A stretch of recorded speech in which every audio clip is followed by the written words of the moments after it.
আসাদুজ্জামান, এই মানুষটির কর্ম ও ব্যক্তিত্ব আমাকে গভীরভাবে মুগ্ধ করেছে। আমি তার একজন আন্তরিক ভক্ত।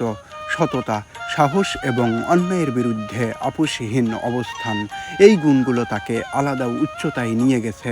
দেশপ্রেমে দৃঢ় এই মানুষটির আরেকটি পরিচয় হচ্ছে তিনি একজন প্রখ্যাত নাট্য ব্যক্তিত্ব।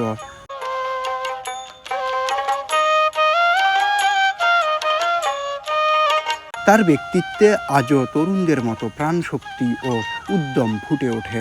2024 সালের জুলাই গণ অভ্যুত্থান থেকে শুরু করে শহীদ ওসমান হাদি হত্যার বিচার দাবিতে তিনি যে নিরলসভাবে সোচ্চার থেকেছেন, তা সত্যিই অনুপ্রেরণাদায়ক।